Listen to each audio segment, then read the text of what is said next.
오늘 저희는 제501주년 종교개혁 기념주일 예배로 오늘 하나님 앞에 예배를 드리고 있습니다. 우리는 개신교 신앙, 믿음으로 하나님의 은혜를 믿는 믿음만으로 구원을 받는다는 성경의 진리를 붙잡고 있습니다. 우리는 종교개혁의 이 성경적 전통 위에 우리의 교회는 서 있습니다. 여러분, 성경을 보십시오. 이것은 개혁자들이 외쳤던 것처럼 사람이 만들어낸 교리가 아니었습니다. 사람이 만들어낸 이데올로기가 아니라 성경이 증언하고 있는 것은 믿음으로 구원을 받는다. 오직 하나님의 아들 예수님의 복음을 믿는 믿음으로 구원을 받는다고 말입니다. 오늘 본문에 나와 있는 이 히브리서는 히브리인들, 구약에 나와 있는 믿음의 조상들이 율법으로 구원받았느냐? 그렇지 않도다. 믿음의 조상들의 리스트를 걸면서 그들의 삶을 요약하면서 정리하면서 그들이 믿음으로 구원을 받았다는 것을 말하고 있습니다. 우리 한글 성경으로는 좀 약한데요, 여러분이 영어 성경 어떤 버전이도 여러분 보십시오. 히브리서 11장은 by faith, 믿음으로, 믿음을 통해서 구원을 받는다는 것을 성경이 분명하게 증언하고 있습니다. 구약부터 신약까지, 구약의 성도든 신약의 성도든 오실 예수님을 바라보는 믿음으로 구원받았고, 우리는 이미 오신 그분이 완성하신 십자가와 부활의 복음을 믿는 믿음으로 구원을 받았습니다. 여러분, 믿음으로 구원받은 삶은 정말 화끈할까요? 정말 의미 있고 항상 승리할까요? 항상 부유함을 누릴까요? 우리 믿음의 조상인 아브라함을 보십시오. 아브라함이 갈대 우르 땅에 있을 때 하나님이 부르십니다. 성경에 뭘 말한다고요? 갈 바를 알지 못하고, 이 하나님 진짜 하나님이신가? 왜 나를 부르시는 거지? 상황과 조건을 생각하면 갈 수가 없어요. 근데 하나님이 하나님이시기 때문에 믿음은 100% 하나님을 인정하는 겁니다. 그 하나님의 부르심 하나, 보이지 않는 하나님의 말씀을 내 생명과 내 조건보다 비교할 수 없는 하나님을 바라보고 가나안 땅으로 왔습니다. 여러분, 아브라함의 이름이 아버지지만 100세가 될 때까지 아이가 없었어요. 얼마나 부끄럽고 힘든 삶이었습니까? 근데 하나님의 약속의 때 하나님이 이삭을 주셨습니다. 그 믿음을 통하여 낳은 이삭, 심지어 아내 사라는 생식의 관점에 있어서는, 생물학적 관점에서 의학적으로 자녀를 낳을 수 없었어요. 근데 하나님의 기적, 은혜를 통하여 미쁘신 하나님, 신실하신 하나님의 약속을 이루실 줄 믿고 믿음으로 아이를 낳은 겁니다. 죽은 자와 같은, 나는 끝났다고 이미 영적으로, 경제적으로나 인생이 죽었다고 생각했던 아브라함과 사라, 이 부부를 통하여 하늘의 허다한 별과 같은, 해변의 무수한 모래와 같은 믿음의 후손들을 아브라함은 영적으로 보지 못했지만 하나님의 나라는 이렇게 풍성하게 이루어진 겁니다. 이들이 믿음을 떠나 살면서 그들은 살았던 그 시대에는 외국인처럼 나그네처럼 살았습니다. 여러분, 이게 믿음으로 구원받았다는 증거입니다. 하나님의 나라, 도성을 바라보며 가야 할 본향이 있기 때문에 유대인들은 유목민이었어요. 장막 텐트 치고 하나님이 떠나 그러면 다 지고 가는 겁니다. 또 가는 거예요. 하나님의 약속하신 그분의 계획을 이루기 위해서 믿는 자는 이미 믿음으로, 은혜로 구원, 영원한 생명, 하나님의 도성, 하나님 나라의 시민권자가 되었기 때문에 이 땅의 것에 집착하지 않습니다. 주시는 그때그때의 은혜에 감사하며 믿음으로 사는 거예요. 얼마나 세상을 아름답게 변화시킬 수 있습니까? 세상에 죄가 왜 들어옵니까? 기득권, 이거 내 거다. 부자, 소위 재벌만요? 중산층, 서민, 가난한 사람 다 내 거라는 거예요. 가진 자리에서 갑질을 합니다. 이건 내 거라고, 놓칠 수 없다고. 편법과 불법, 내 것이라고 생각할 때 타락이 오고 죄가 오는 겁니다. 하나님의 것, 하나님의 은혜로 구원받은 우리는 내 삶의 전부가 하나님의 것이기 때문에 나누고 소통하고, 은혜로 구원받았으니 당신도 은혜로 구원을 받으세요라고 복음을 말할 수 있는 겁니다. 여러분, 성경에 보면, 오늘 읽은 본문 맨 마지막 16절 말씀 보면, 하나님의 도성, 새하늘과 새 땅, 천국을 바라봤던 순례자와 같은 그들의 삶은 인간이 볼 때는 너무 초라한 거예요. 자녀가 없어요. 재산이 없어요. 이리 살다 저리 살다가. 여러분, 야곱을 생각해 보십시오. 형이 죽이겠다고 해서 하나님의 축복을 받았는데 내쫓기잖아요. 왔더니 형이 죽이겠다고 그러고. 여러분, 요셉을 생각해 보십시오. 요셉이 뭘 잘못했습니까? 팔아 넘깁니다. 여러분, 자기가 봤을 때도 실패하고 너무나도 괴로운 인생이에요. 세상의 기준에 뭐 하나님 믿는다는데 형이 죽인다고 그러고 형들이 죽인다고 그러고 뭐하는 인생들이야. 여러분, 실패했고 망한 인생들이었습니다. 부끄러운 인생들이에요. 사람의 관점, 죄인들이 볼 때는. 그러나 하나님은 16장 후반부에 그들의 하나님이라고 하나님은 일컬음 받으심을 부끄러워하지 아니하리라. 여러분, 인간의 부모도요, 예수 안 믿는 부모들은 다 우리 아들 잘 되고 잘 되는데 얘는 좀 그래, 그 아들은 그냥 그렇게 지내요 라고 말을 돌린다니까요. 부끄러운 거예요. 내 자식이 나보다 더 잘 돼야 하는데. 인간의 부모는 그런 생각을 할 수가 있어요, 복음을 모르면.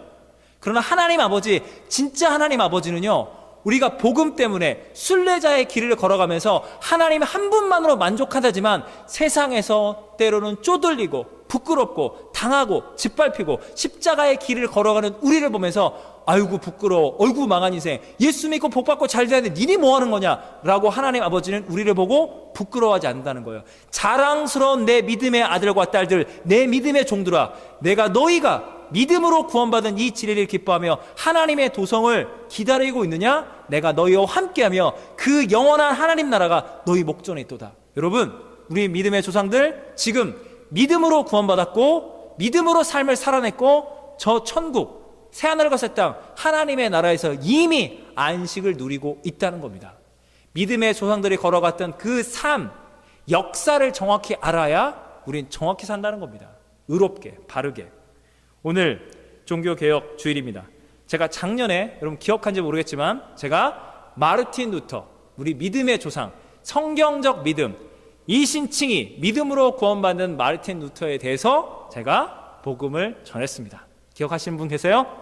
자, 오늘 같은 경우에는 제2세대 종교개혁, 우리 장로교회, 이 개혁 장로교회 창시자인 칼빈에 대해서 믿음의 조상의 이야기를 함께 나누고자 합니다. 여러분, 칼빈 하면 여러분 들어보신 분, 이 사람이 어느 나라 사람입니까? 루터는 독일 사람이고 칼빈은 프랑스 사람이에요. 원래 프랑스 원어대로라면 존 칼뱅. 칼빈. 뭐가 여러분 편하세요? 저는 어렸을 때부터 여러분이 세계사적으로 칼빈이기 때문에 그냥 칼빈을 하겠습니다. 근데 칼빈 전공은 존 칼뱅, 칼뱅 그런데 칼빈은 여러분과 되게 비슷해요. 르네상스 시대가 열립니다. 꽃이 핍니다. 인문주의 운동, 그리고 중세시대, 아니 맨날 하던 것만 하고 교황청에 갖다 바치고 행위로 구원받아?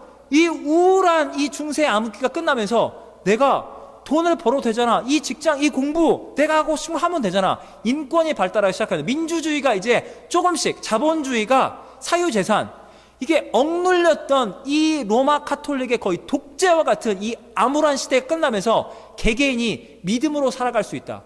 이 세속적인 인문주의자들은 학문을 꽃피우기 시작합니다. 우리 종교개혁자들은 성경의 진리로 돌아가자로 시작합니다. 그 와중에 칼빈의 아빠는 프랑스의 장인, 물건을 만들어 파는 사람이었어요. 그때 당시는 다 이런 사람들이 하층민이었습니다. 양반 상민할 때 상민계급이라는 거죠. 우리식으로 말한다면. 이 아버지가 새로운 시대를 보면서 지금 돈을 내가 갖고 있으니 우리 아들 교육시켜서 우리 아들 법대를 보내서 이제 내가 귀족층들하고 어울리고 있으니 우리 아들 공부를 잘해요. 똑똑해요. 칼빈이 똑똑했어요. 공부에 잘한다. 법대를 보내서 얘를 이제 귀족층, 나는 비록 하층민이지만 우리 아들은 귀족층, 기득권층 안에 들어와서 이제 상류층, 우리 가문이 한번 좋은 가문이 돼보자, 명문가가 한번 돼보자, 그 꿈을 가지고 귀족층들이나 신부들에게 보내서 칼빈을 교육을 시킵니다. 칼빈이 공부를 잘해요. 어느 곳에 인정을 받아요. 그래서 아버지가 하라는 대로 법대 공부를 열심히 합니다. 그런데 칼빈이 공부를 하다 보니까 대학교에 전공인 법학뿐만 아니라 성경이라든지 다른 인문학 이런 책들을 읽는데 너무 재밌는 거예요. 성경을 읽으면서 루터의 영향도 받았지만 성경을 읽으면서 헬라어로, 히브리어로, 라틴어로 성경을 읽으면서 로마 카톨릭이 말하고 있는 행위로 구원을 받는다는 것이 거짓말이라는 것을, 면죄부를 팔아서 헌금을 내면 지옥에 있던 영혼이 연옥으로 튀어로 연옥에 있던 영혼이 천국으로 올라간다, 성경에 없다. 그는 비성경적인 진리라는 것을 성경을 공부하면서 자발적으로 깨닫기 시작합니다. 아버지는 야 칼빈아 파리로 유학을 가서 너 제대로 공부해라. 아버님 잘 알겠습니다. 순종을 계속합니다. 칼빈의 모습 속에 뭘 보여줍니까? 우리가 적성과 진로가 다 있는데 이거 세상에 돈 잘 버는 직업이야 이거 해.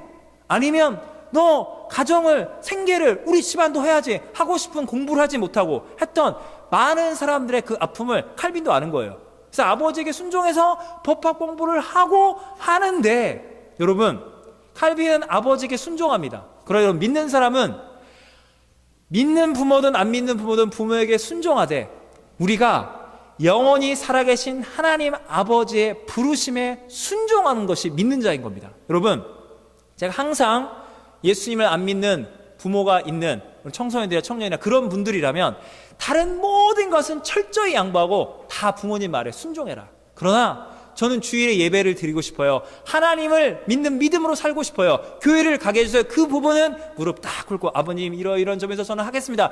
일상의 삶에서 너무나도 순종의 모습을 보이고 그것 하나만큼은 하늘 아버지의 말씀에 제가 순종하고 저도 구원받고 아버지도 어머니도 구원받으셔야 한다고 라고 말하라고요. 칼빈이 그 모습을 보여줬습니다. 아버지 제가 법학을 공부하고 싶고 아버지가 하는 대로 공부를 진짜 열심히 했습니다. 좋은 성적 이제 나오지만 하늘 아버지께서 저를 부르십니다. 복음을 전해야 한다. 종교 개혁자로 나를 세우시는 그 주님의 부르심이 있습니다. 저를 주의 종으로 말씀의 종으로 부르시는 하나님의 부르심이 있사오니 아버지 이해를 해달라고 간절히 겸손히 정말 됐습니다 이게 아니라 그러면서 아버지의 뜻을 꺾고 하나님 아버지의 순종해서 종교 개혁자의 길로 돌아서게 됩니다. 그런데 아시는 분은 있겠지만 칼빈은 스위스 제네바라는 곳에서 종교 개혁을 감행합니다. 프랑스 사람이라면서요. 왜 프랑스를 왜 떠났습니까? 왜 떠났겠어요? 떠나고 싶어 떠났겠습니까? 여러분 종교 개혁이라는 것은 그냥 단순히 우리 현대적인 민주주의나 인권이 발달한 지금의 관점에서 종교 개혁이 얼마나 목숨 걸고 힘겹겠는지 우리는 이해할 수가 없습니다. 여러분 프랑스의 개혁자들은 어떤 일이 발생한 줄 아십니까? 카톨릭의 가르침이 잘못됐다. 이거는 반역 세력인 거예요. 정부를 뒤집어 엎으려는 거거든요. 그래서 어떻게 했냐? 성경에 나와 있는 복음으로 진리, 믿음으로 구원을 받는다고 성경의 히브리서 11장, 로마서 말하면 이 카톨릭 세력들 어떻게 하셨습니까? 혀를 잘라버리면 혀를 뽑아버리는 거예요. 그래서 칼빈이 프랑스로 돌아가면 신앙을 포기하는 거예요. 나는 고국으로 돌아갈 수 없다. 나는 이 종교개혁의 불길이 타라오고 믿음으로 구원받았다는 이 성경의 진리를 전하기 위해서 조국을 떠나야만 한다. 조국을 떠나요. 그러면서 프랑스의 복음 때문에 생기는 난민들이 생겨납니다. 복음을 믿으면 프랑스에 살 수가 없어요. 카톨릭 사람들 죽이니까요. 성 바톨로메 대축일이라는 게 있습니다. 이게 뭐냐면 프랑스에서 카톨릭 정권과 개신교 정권 간에 이 정치, 이 귀족 간의 갈등이 있었는데 죽이는데 계속 프랑스 안에 개신교 세력들이 위그노라고 그러는 그게 늘어나는 거예요.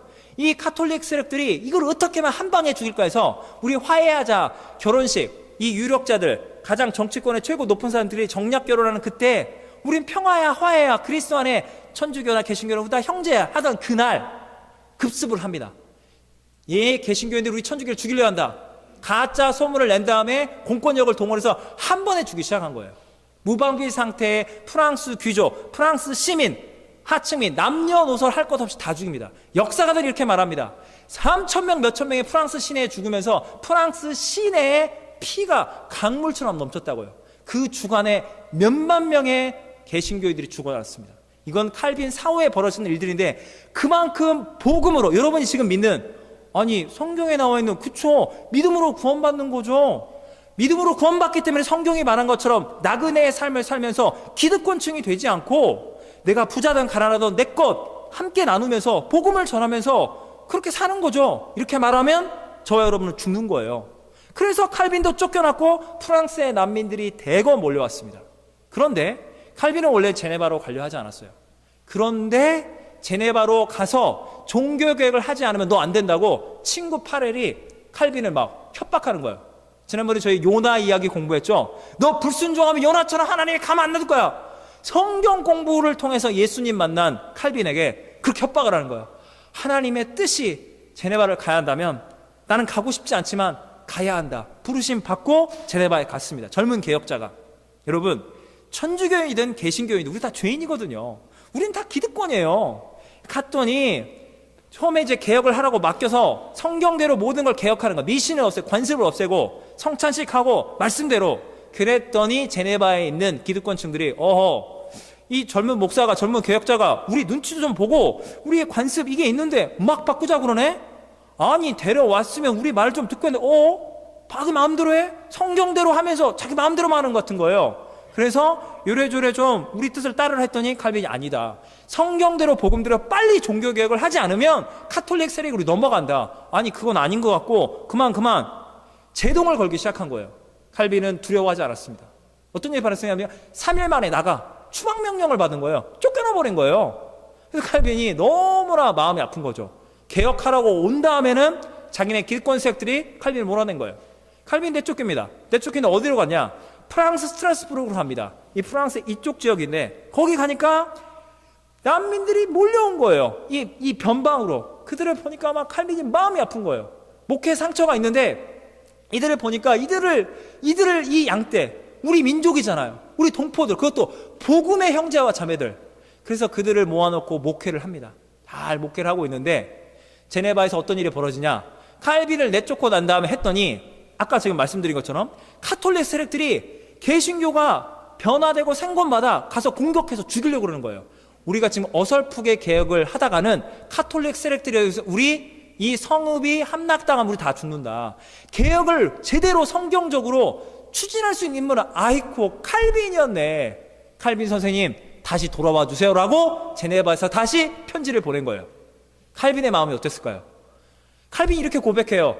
내가 수백 번 죽는 위협과 고난을 당할지언정 제네바로 돌아가고 싶진 않습니다. 하나님. 그런데 하나님이 부르시는 거예요.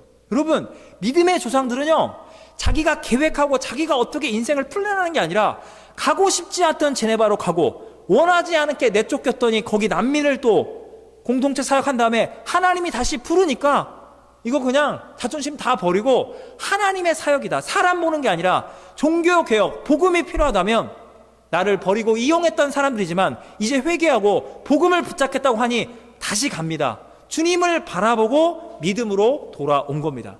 그래서 개혁을 하기 시작해요.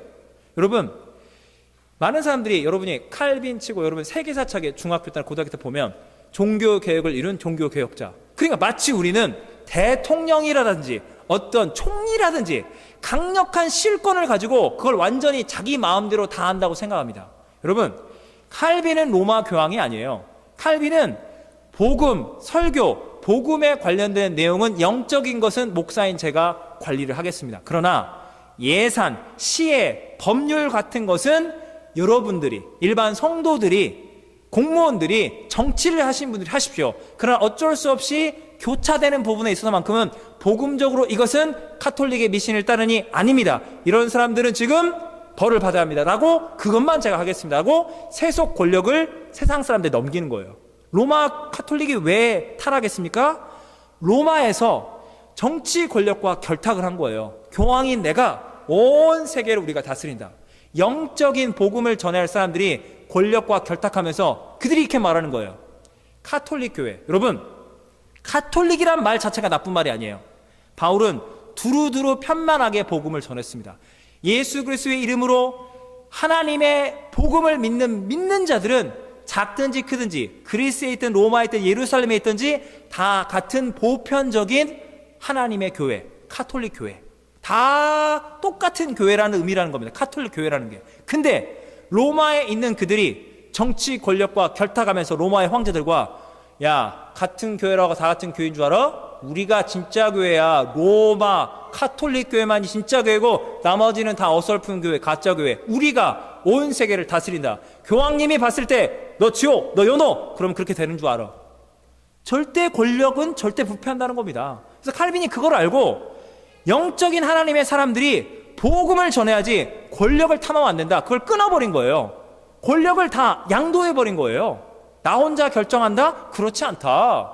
여러분, 장로와 당회, 공동회, 재직회, 총회, 노회 많은 걸 왜 만들었냐? 혼자서 결정해서 하는 것도 너무 중요하지만 그 사람이 타락하기로 시작하면 견제할 사람이 없는 거예요. 온 교회가 타락하는 거예요. 그래서 견제하고 함께 공동체가 의견을 나눌 수 있는 민주적인 교회 시스템을 칼빈이 만든 겁니다. 쉽게 말하자면 왕인 그가 대통령제로 바꾸고 대통령제의 대통령이 내각 책임제로 바꾸자는 거예요. 자기의 권력을 내려놓은 거예요.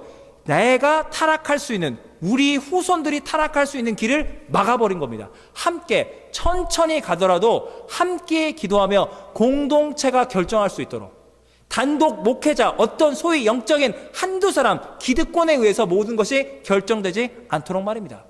이거를 만들었다는 거예요. 그러니 뭐가 일사천리 탁탁탁 해결됩니까? 이걸 회의를 하고 논의를 하고 반대파랑 논쟁하고 설득하고 편지 쓰고 뭐 하나하나 결정이 안 돼요. 다 논의해야 하고 설득해야 하고, 반대파 이단들이 서면 너는 그건 아니지, 끝까지 이단에 주장하면 종교재판하고. 여러분, 칼빈이 종교재판 했다고 하는데 얼마나 많은 사람들을 카톨릭이 죽였습니까? 칼빈은 카톨릭으로 가면 죽을 수밖에 없는 이단들이 만만하니까 칼빈에게 와서 당신 성경을 믿는다며, 내가 봤을 때 성경을 해석하니 이런 거야. 성경은 똑같이 성경인데 삐딱한 해석을 하는 거예요. 카톨릭에 가면 진즉 죽었을 이단들이 만만하니까 칼빈에 와서 어쩌고 저쩌고 하는 거야. 칼빈이, 이 사람들아, 그것은 비성경적인 이단적 주장이요, 그것을 그만두지 않으면 우리 성에 더 이상 있을 수 없습니다. 아니요, 끝까지 갈 거예요. 죽이려면 죽여. 결국 그래서 칼빈은 살리려고 하는데 다른 시의회 의원들이 이 사람 살려두면 안 됩니다. 그래서 어쩔 수 없는 몇 건의 종교 재판이 있었는데, 나중에 칼빈의 후예들은 그럼에도 불구하고 지금 21세기 민주주의 인권의 기준으로 볼 때는 화형이나 종교 재판은 잘못되었다, 우리가 미안하다라고 공개 사과를 했습니다. 그때는 다 죽이는 세상임에도 불구하고. 그럼 카톨릭은 어떻게 했을까요? 아까 말한 성 바톨로메 그 학살, 프랑스에 몇만 명을 죽였습니다. 이 역사의 팩트거든요. 카톨릭은 침묵했죠. 뭐 그런 적 없는데? 그런데 요한 바로 2세가 1997년도 8월에 청소년들을 모아놓은 강론, 청소년들이 세계사를 공부하잖아요. 그걸 아는 거예요. 그러니까 교황이 보면서 그게 그런 사건이 있었는데 라면서 교황이 뭐라고 먼저 아십니까? 용서와 관용이 필요한 것 같아 라고 말을 합니다. 이게 무슨 말이죠? 용서와 관용, 누가 누구를 용서하라는 겁니까? 카톨릭 교회가 해야 할 것은 공개적인 사과예요. 미안하다. 어쨌든 그렇게 많은 몇만 명이 죽어나가는데 로마 교황청이 무슨 일이 벌어진 줄 아십니까? 프랑스의 개신교들 몇만 명 죽을 때 카톨릭 교황청에서는 그때 당시 교황이 하나님께 감사의 미사, 혀를 날르면서 믿음만으로 구원받은 이 마귀의 자식들, 이 개신교 교인들은 다 죽어서 지옥 갔으니 하나님께 영광, 감사의 미사를 올려드린 거예요, 그날. 그런데 용서와 관용이래. 누가 누구를 용서하라는 겁니까? 역사를 정확히 알아야 합니다. 여러분, 그 상황 속에서 칼빈은 종교개혁을 한 거예요. 외부에선 카톨릭이 몇만 명을 대량 학살하고 안에서는 이단으로 해서 난리를 치고, 그 어렵고 힘든 가운데 자기 절대 권력을 내려놓고 회의하고 함께 결정하는, 얼마나 힘든 길이었습니까? 그 와중에 이 칼빈을 진짜 알려면 역사책 속에, 신학책 속에 칼빈 종교개혁자, 뭐 대단한 힘이 있었나 봐. 여러분, 그 사람을 제대로 알기 위해서는 그 사람의 진실을 누가 알 수 있을까요? 가족이 알거든요. 가족이 아는 거예요, 사실은. 여러분, 부모와 자녀보다 그 사람을 정확히 알고 있는 사람이 누구일까요? 배우자예요. 배우자 앞에는 진실이 다 드러나거든요. 여러분, 칼빈이 종교개혁자로서 결혼하려 했습니다. 결혼을 할 수가 없어요. 여러분, 칼빈이 종교개혁자, 만약 권력을 가졌다면 많은 명문 귀족들이 와서 제발 우리 딸과 결혼하달라고 그랬을 거 아니에요. 종교개혁자는 권력이 없다니까요. 복음만을 전할 뿐이에요. 권세는 왕과 귀족이 있는 거예요. 상공인 계층이 있는 거예요. 복음에는 돈도 없어요. 제때 사례비자 받지 못했어요. 왜? 종교개혁을 했기 때문에, 뛰쳐나왔기 때문에. 그때 후원금을 받는 수준. 그게 누가 결혼하겠습니까? 칼빈은 걸어다니는 종합병원이었습니다. 밤새 성경 공부하고 밤새 회의를 준비하기 때문에, 여러분 칼빈 치시면요, 이게 인터넷 치면 이렇게 키가 이렇게 생겼어요. 그러니까 여러분의 이미지가 볼 때, 칼빈, 이름도 칼빈, 차갑게 생겼네. 그러니까 장로교가 어째 뜨뜻미지근한가 봐. 이렇게 여러분이 생각할 수 있어요. 제가 그렇게 생각했거든요. 이미지가 완전 새님이에요. 이렇게 생겨가지고. 뭐 뜨거움이 안 보여요. 뭔가 그냥 좀 그래요. 그런데 이 칼빈이 결혼하기 위해서 많은 종교개혁자들이 결혼할 사람을 못 찾아서 수녀랑 결혼을 했습니다. 여러분, 이건 오해를 푸시하는 게, 예를 들어 마르틴 루터 같은 경우에 수녀랑 결혼하자. 원래 자기가 장가를 가고 싶은데 수녀랑 이미 어떤 소위 말해서 이렇게 딱 그 연애를 하고 있는데 종교개혁을 딱 한 다음에 그 여자랑 결혼하려고 그렇게 한 거야. 라고 뭘 모르는 세상 사람들이 그런 헛된 루머를 퍼뜨립니다. 종교개혁자들을 조롱하기 위해서, 중상모략하기 위해서. 여러분, 루터 같은 경우만 해도 믿음으로 구원을 받는다고 복음의 진리를 말하니 행위로 구원받으려고 했던 신부님이나 수녀님들이 그 독신 서약을 다 그만두고 목사가 되는 거예요. 수녀님들은 원래 일반 성도로 돌아가는 거예요. 여러분, 수녀하던 사람이 성도로 돌아가요. 그 여자랑 결혼하고 싶은 남자가 있어요? 없어요. 평생 이제 처녀로 살다 죽게 생긴 거예요. 루터가 이 사람 저 사람 다 중매를 시키는 거예요. 근데 끝까지 결혼을 못한 분이 있어요. 왜 그랬을까요? 아니, 인간적으로 생각해 보세요. 왜 그랬을까요? 남자들이 원하는 취향이 아니었거든요. 그래서 그 수녀를 바라보면서 하나님, 이 처녀도 빨리 결혼을 해야 하는데 이거 믿음을 가지고 수녀 행위로 구원받겠다는 걸 버리고 믿음으로 복음 이 종교개혁 진영으로 들어왔는데 이렇게 있으면 어떻게 합니까? 하나님이 루터에게 너가 구제를 해라. 네. 그래서 믿음으로 하나님, 제가 믿음으로 한 자매를 구원하겠습니다. 그래서 결혼한 거예요. 여러분, 이게 잘못된 거예요? 종교개혁자들, 칼빈 같은 경우에 루터도 그렇게 결혼하니까 어떻게든 너 결혼을 해야 사역을 감당하지 않겠냐. 칼빈은 하나님을 사랑하고 청빈하고 자기가 세례비도 잘 못 받으니까 가난하지만 복음을 전할 수 있는 그런 전형적인 사모님을 찾은 거죠. 없어요. 찾다가 이제 중매가 들어왔는데 아주 고매하신 귀족층 여자인 거예요. 고생할 준비가 안 돼 있어요. 아니올시다. 아니에요. 두 번째는 믿음이 좋은 여자가 왔는데 15살 연상하고 중매가 들어온 거예요. 근데 칼빈이 믿음도 좋고 다 좋은데 그때 당시에는 흑사병도 돌고 사람들이 금방 죽잖아요. 평균 수명이 짧아요. 그러면 결혼해서 몇 년 있다가 사모가 하나님 나라 가면 또 재혼을, 이게 다 교회에서 말거리가 되고 시험거리가 된다. 죄송하지만 이게 나이가 너무 차이가 많아서 결혼을 할 수가 없다. 그래서 세 번째는 칼빈이 봤을 때 마음에 들었어요. 이게 믿음도 좋고 가난하게 살 준비가 돼 있고 나이도 딱 맞고 했는데 칼빈이 청혼을 했는데 그 여자가 됐습니다. 저 사모 안 해요. 떼친 거예요. 그래서 옆에 있는 루터보다 이게 사람들이 이게 그 종교개혁자 그때 2세대 루터 이후에 했던 멜랑이톤 이런 사람들이 이러다 칼빈 장가 못 가는 거 아니야? 이거 어떻게 하지? 하고 있는데 이 제네바 안에 누가 왔냐면 카톨릭 세력으로부터 종교개혁을 하고자 하는 사람들이 있고 그보다 더 급진적으로 종교개혁을 하려는 분들이 있었어요. 제세례파라고 그럽니다. 급진적으로. 그래서 종교개혁 보고도 니네 반쪽짜리 종교개혁 니네 아니야. 아예 농민을 위한, 가난한 자를 위한 완전히 우리는 가야 한다.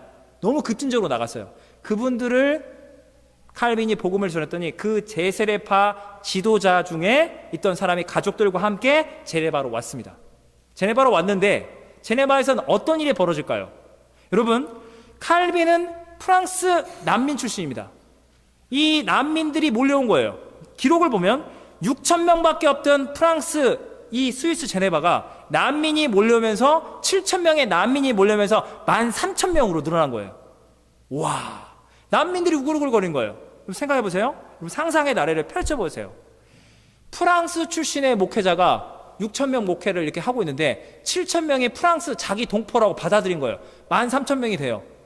시내 안에는 막 요즘처럼 무슨 수세식 이런 게 아니에요. 곳곳에 똥 있고 막 음식은 부족하고 전염병 돌고 제네바가 하나님의 도성이 될 줄 알았더니 칼빈 이 사람이 자기네 사람들 데려와서 이 제네바 경제 다 무너진다고 칼빈 욕을 먹습니다. 칼빈이 지나가면 자기 집 개를 칼빈이라고 부르고 저 프랑스인이라고 번역이 이렇게 점잖게 되어 있지만 여러분 뭐 어떻게 했을까요? 저 프랑스 놈 저 칼빈 지나간다. 저놈 때문에 제네바 경제 다 무너져서 라고 칼빈을 욕을 하는 거예요.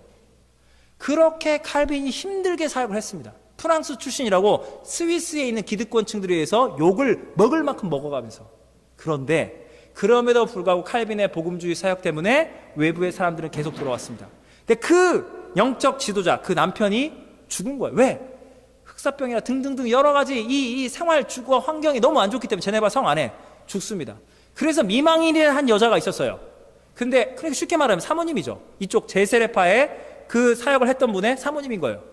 칼빈이 그 사모와 그 가족들을 위로하고 임종예배 다 드립니다. 복음을 위해서, 복음 때문에 제네바 성에 왔는데 남편을 사별하고 이제 남은 두 아들을 키워야 하는 그 사모를 놓고 기도를 하는 거예요.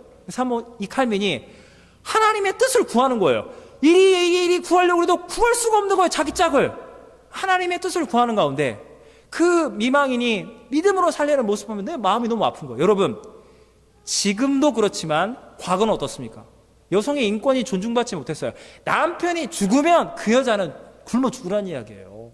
칼빈이 하나님, 그러면 믿음으로 남편과 함께 제네바 성에 왔는데 그 남편이 죽었고 그러면 저 과부와 저 아이들은 어떻게 됩니까? 저 미망인의 운명은 어떻게 됩니까? 하나님 음성 주는 거예요. 결혼해라. 네가 구제해라.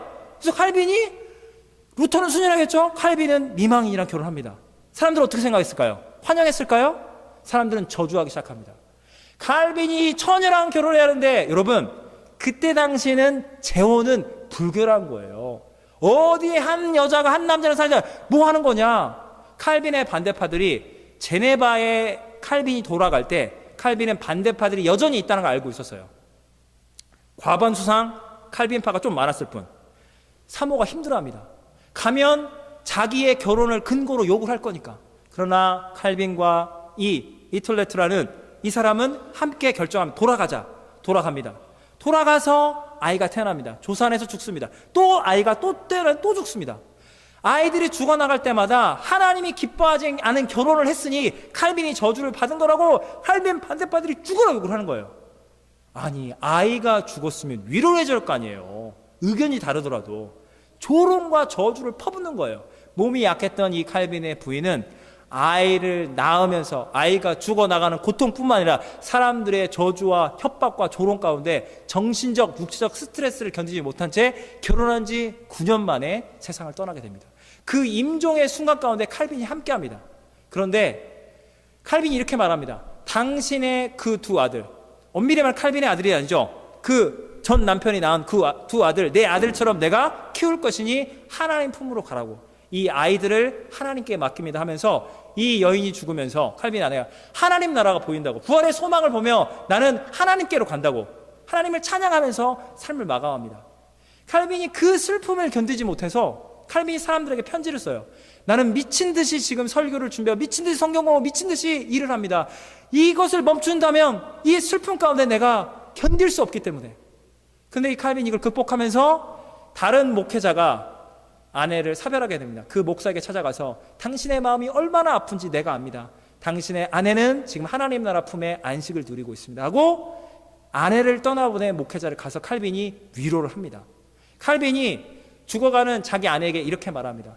나에게 있어서 하나님이 주신 아내는 당신밖에 없었습니다.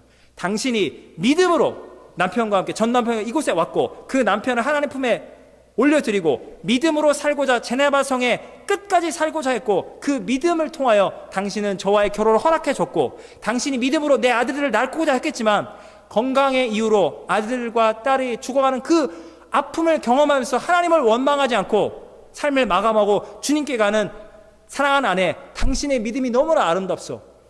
아내는 당신밖에 없어. 나는 이제 당신이 죽으면 평생 독신으로 살겠소. 그리고 칼빈은 15년간을 독신으로 살면서 온몸이 종합병원인데 다른 사람의 간호를 받지 않고 재혼해서 내 아내는 이 여자밖에 없다. 그리고 삶을 마감합니다.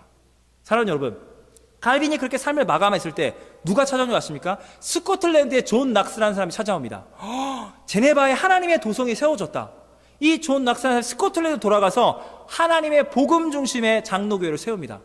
그리고 이 존 낙스 스코틀랜드 후예들이 대서양을 건너 뉴 스코틀랜드 노바스코샤에 장로교회를 세웁니다.